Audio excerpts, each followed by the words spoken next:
Habari za mchana bosi, nimekuletea ripoti ya mauzo wiki hii kama ulivyoelekeza. Karibu sana Samu. Yaani wewe ni mmoja wa vijana wenye akili na mvuto katika kampuni hii. Ila sijui kama unajua kwa nini ripoti zako mbaya za mauzo hazijawahi kufika makao makuu.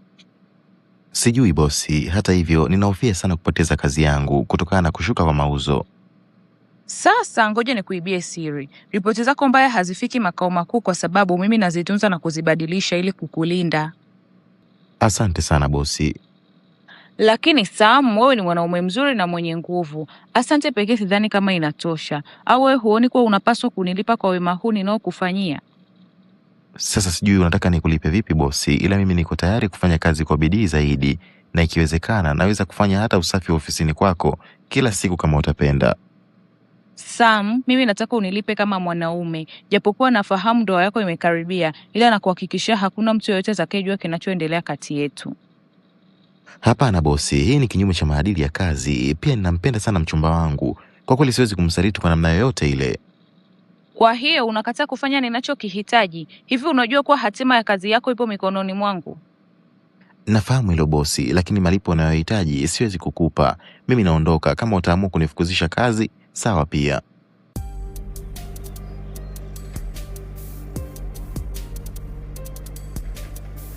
Mona, mbona unaingia ofisini kwangu bila hodi? Sam, samahani. Nimekuja hapa kukueleza kinachoendelea hapa ofisini. Bosi cha usiku ameniagiza niandike ripoti ya uongo ili ufukuzwe kazi. Hivi, ni kwa nini bosi ananifanyia hivi wakati mimi sijamkosea kitu chochote?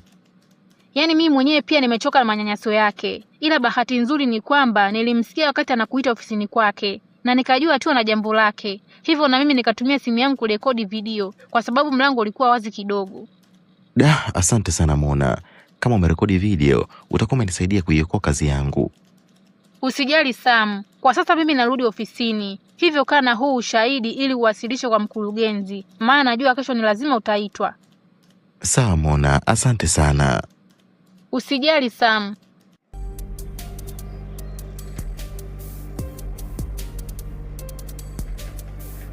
Mkurugenzi, nimekuja kufungua shauri la kumwachisha kazi Sam haraka iwezekanavyo, kwa sababu utendaji wake wa kazi ni mbovu na amekuwa na kiburi. Yaani huwezi amini, kila nikimwelekeza kitu ananitishia kunipiga. Naomba ripoti yake niipitie kwanza. Tayari nimesha kutumia ripoti yake kwenye email yako. Sawa, basi wewe kaendelee na kazi zako, nitawaita baadaye. Sawa bosi.